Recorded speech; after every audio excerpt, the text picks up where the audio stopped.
Miyo moro majegni 34 koro bandho ratiche bang' kadagi ma onyuolo wuon pargi nochwoye gi pala kendo weye gi rem kaluwore gi weche gwandruok mag pacho. Millicent Atieno mawuok e gwenge mag Somroe Kochiai kar chung' od bura mar Rangwe kaunti ma Homa Bay wacho ni nomonje gi pala ma ochwoye e ode otieno ma tarik 2 dwe mokalo. Okoni acheje ne omaki to nyaka sani ok ong'eyo gima omiyo pok otergi e doho. Komanda mar obila e sub kaunti mar Rangwe Magdalene Chebet oyango wachno ka osingo ni miyono nyaka yud ratiche.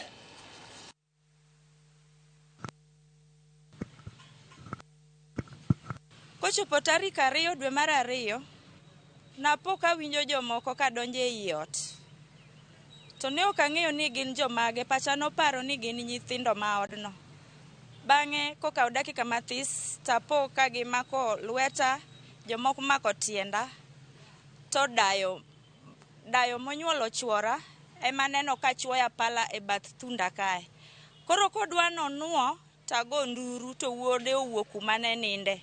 Wuode ni kowuok kuma ne ninde to gimako mana gi gocho ma wuode ni be gichwo bade gi pala. Adhi a report ka polis tarik 4 dwe mar 2 omako jogo Friday gotieno. Onyisa ni jogo nasemako lakini ok adwar ni miyo maduong' ni oninde ang'owa e sel kendo giwuok gi cash bill masing 10,000. Koro nadwa mondo ayud raticha e gima notimore ni.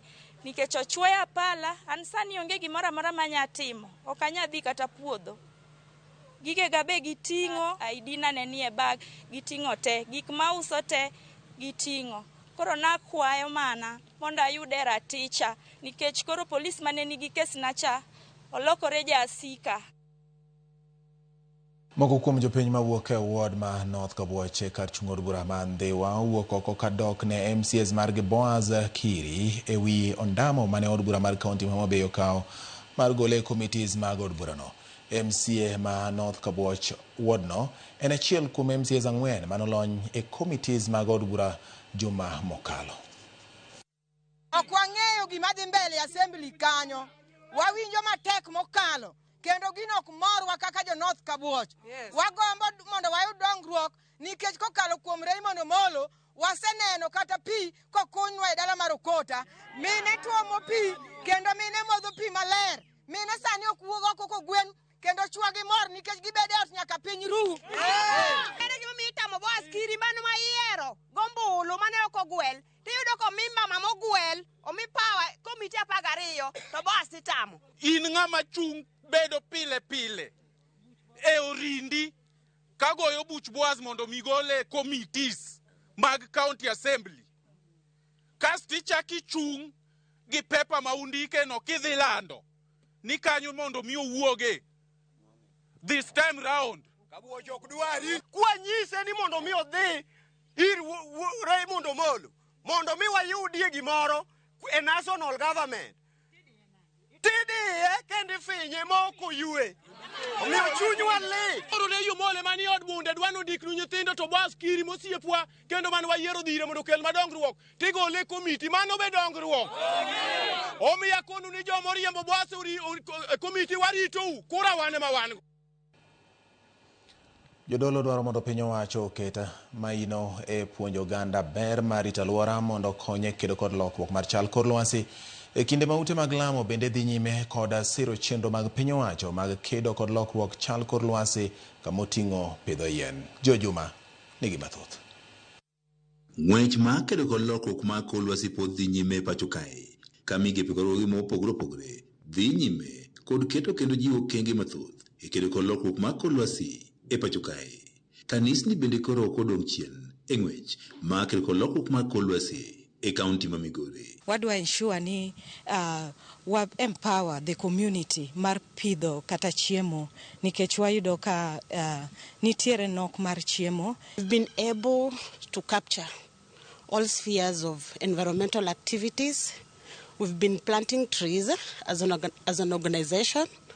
We've been doing our market cleanups. The government should do more of civic education towards training and enhancing more information to our citizens on the importance of planting trees, on the importance of taking care of our environment. Joten kanisni mopogore opogore riwruogno mar Steward of Grace International Africa mane wuoyi kinde mar yawo opis margi mar Steward of Grace International Africa e bade ma Migori kod Kuria ka otele kod Apostle Patrick Tile Namolo wach ni ng'wech ma kedo kod lokruok mar kor lwasi pod digni nikech jopiny mathoth ok ong'eyo ting' ma gintiere godo. Koro wadwaro ng'eyo kendo wadwaro mondo mi watim mijing'o marwa ni weche alwora obedo kod weche mag liet odok piny, weche mag chido mar kor lwasi odok piny. Tile nowacho ni kaka jodolo kod jokanyo moko mag kanisni gidhi nyime kod chenro mar pidho yiende kod chenro mamoko mag rito alwora. Wanyalo wacho ni wasepidho yien moloyo to e gwenge mag Migori. Wasepidho yien, wan gi rekod maber kalure gi kaka ne wachako. Sani koro yien wasepidho, wasewuotho e chirniwa. Wach ma kamae nosee kod Alice Ochieng manewane kaka Steward of Grace International Africa gisepidho yiende maromo gana 37 e kinde mar higa achiel ka bende gigeto pidho yiende maromo milion 1 e higani. In a position to plant more than 37,000 trees, that is for the last 1 year, and we are still making an effort through our pastors who are registered with the organization and are a beneficiary. Here, we are going to do more than 1 million trees. Ochieng wane oganda duto moting'o kanisni nitiere kod ting' maduong' e kedo kod lokruok mar kor lwasi. We've been doing this in public spaces, public government spaces. We've also been doing this in our schools around, especially where our beneficiaries go learn from. We've been doing this in our churches towards environment and to combat issues to do with climate change. We've been able even to talk to even minors on how to reduce the land degradation. Jodolo gwani sa ochopo makanisa nyaka koro bed kod chenro moko mar konyo piny owacho kod oganda mang'awo e kedo kod midhieche mopogore opogore ma oting'o lokruok mar kor lwasi mok iketo mana maino e yalo injili kende. Jotich Nyasaye bende wadwaro ok ni en mana yalo injili gi dhok, but wadwaro ni giyal injili gi tim. Action speaks louder than words. Ma kaponi wadhi kata for missions in the community, at least wamako lwet jogo ma ochando mani piny. Nikech nitiere jogo mang'eny mani oko kocha ma ok bi kata od alam. To nikech samoro ngima gi kama osechope nitiere kaka maybe gise lose hope in life. George Juma, Ramogi TV, Migori. Kaka nasingo ni odiochieng' mar tich ariyo kama chenro mar ng'e gwengewa biro ni achiel kachiel. Kawuono chenro mar ng'e gwengewa Millicent Adhiambo tero wa nyaka gweng' miluongo ni Odio Wang ma yudore Nyakach e kaunti ma Kisumu. Winjane itojo Odio Wang. Ng'ama no Odio Wang koso nying ni ok nowuok kuom ng'ama na samoro Odio Wang'e en nying mowuok. Ma ng'e gwengewa gi Millicent Adhiambo.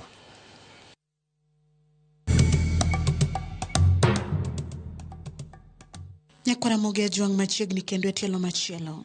E chenro ni mar ng'e gwengewa ka jumani kalapapla mar ng'e gwenge pod onyonore mana e kaunti ma Kisumu kuma owuok e gweng' mar Okanowach ofuyo mana e sub county ma Nyakach kanyo ma odogo piyo e gweng' ma iluongo ni Odio Wang'e. Ka iselimo kata isewinjo kama iluongo ni Odio Wang'e, iparo ni ang'o madine mi chak gweng' ni Odio Wang'e. Achiel kachiel watwak mokwongo kod jodak malorani ginyiswa ni to ginto pachgi chalo nade ewe gima dine mi chak gweng'gi ni Odio Wang'e. To nayudo ka en gweng' moro modire kamoro madundo, to en interior ma gik moko onge, ne en bungu. Gweng' miweni jomodake nokia gima timo. Koro kane wanono wapenjo, tinyisowa ni Odio Wang'e ni ne gin kadianga mane ni okano wach. To bende ni ne en e kind aora ma aora luorogi. Kidhi koni nitie aora, kidhi koni en aora, kikalo kidwa dhi kuwe en aora. Koro wachalo joma nodhi kamoro achiel madiny. Koro aparo ni mane momiyo ne giketo nying mare Odio Wang'e. En kama odiore. Jirendege ne nitiere, lakini jirendege ne dongo, lakini en to nowuok kama odiore. Mane momiyo nying Odio Wang'e nobiro. Got kocha gi wiye ka to ne gidhi gidonjo mana kama tin kae. Koro kama ne gitin ni ne en kama nodhi ochalo gimopondo. Koro ne gibetie nodiyo wang'e. Kawuono mang'eny nodong'o kano wach. To moko nobiro koni. Koro ka gibiro koni, giwacho niya, koni koro iluongo nodiyo wang'e nikech en e kind aora ga aora. Koro emomiyo ne giwacho ni en odiyo wang'e. Koro aparo ni luonge nodiyo wang'e nikech ne en gweng' moro mane obedo kamoro matin kama endi. Mane bungu ne ng'eny to kawuono aneno ka bungu rumo. Koro kawuono agone Nyasaye erokamano nikech aneno ka koro wadwa yawo wang'wa. To ne wan kocha ne wariwore gimoro achiel. Koro ka nipogore, ji koro pogore, koro wan uduogwa koni, to jomoko be nodong' kocha iluongo ni Kabuoro. Koro miya emomiyo iluonge nodiyo wang'e. Bang' winjo paro mopogore ma jogweng' oselieko kotenore kod gima giparo mane omiyo ochak kae ni odiyo wang'e. Wekro wawinj anena adieri motenore kod kuku mar wach manomiyo oluong gweng'ni ni odiyo wang'e mong'iyo kamano kendo kaka nochakore. Werega nodak kamoro ni okano wach Kawuor, niluongo ni Kawuor. Koro jodongo mane madongo, jodongo 5 manodaro kocha kaduogo koni. Koro ka gibiro koni to gibiro giyudo gidak e iye ka nikech ka ne giyudo ka bungu kamodiyore, ne gidak kanyo achiel. Koro gichako golo mieregi kaka jodongo machon ne timo, eka koro miero chako wuok. Koro nyithindo magiduogo nyuolo oyudore e iye ka. Koro gin magiwuok gi nying mar odiyo wang'e. Koro gimomiyo aparo ne oluonge nodiyo wang'e nikech gwenge moluorowa, wan gi Kamgan, wan gi Kandaria, wan gi Kabienge, nodwa diyore. Koro wan wachalo joma nobet e chula margi. Kato ne koro ne en kamodiyore ma kata yo maber midonjogo ne onge, lakini ne gidak adaka. Koro mano e kama nyalo wacho ni nomiyo luonge nodiyo wang'e nikech ne en kamodiyore. Kidhi e toke koni en got, kidhi e bathe koni en aora, bathe koni en aora, komachielo en gweng' moro. Ji koro luong nodiyo wang'e mong'iyo. Koro nyithindo be ok reject, gimbe giyie ni wan jo odiyo wang'e. Odiyo wang'e humbe landore kod weche kata timbe mage. Skul mar Seed Power lando odiyo wang'e kabisa. Skul mar Seed Power ni en skul ma koro ong'ere kabisa. Manyaka nyithindo moko wa mana Rakwaro kucha kabiro somo Seed Power, moko wa Jimo biro somo Seed Power, moko wa Kandaria. Malando wa sana en traditional cultures gi. Gik mwatimo mag traditional gi. Kata sani wan gi projects mang'eny. Iloso kapni, timo gik madongo mag hearts. Koro mago timore gweng' kae malando gweng' ni ahinya. Ng'eny gi nyaka kama koro wantie ni ne gin jodongo mohero wach mar Katholik. Koro kane jo Nyabondo oa Nyabondo to ne gichopo Bolo. Koro magi joma ne bad jobolo nikech lemo mar Katholik mano ng'eny kae. Nitie CBO mitimo ka, nitie sikul kae, to wan koda gi women group, to gin gik makonyo. Ne wanindo mana ura kwa tuomo pi. Jodongo wa machon ka ne gin joma thuondi. Gin joma ne ok okaw mayot. Koro joma oko go be noluorogi. Kata libamba ma koro noluorowagi be noluorogi, ok ne gin joma idonjo kuomgi mayot. To bende nitiere dongruoge ma inyalo kwan ma gweng' modiyo wang'e osenyuolo e ngima jodak makae. Koro ka ginyuolo nyithindo ma nyithindo koro loso gweng' ma gweng' koro neno gweng'. Koro waneno nying odiyo wang'e nego ruch oko ka ono yawo wang'e. Nyasaye otimonwa ma nyaka skul be koro wayude gweng'wa ka. Ndara we wan godo kae to ndachwa no to ok ber ahinya.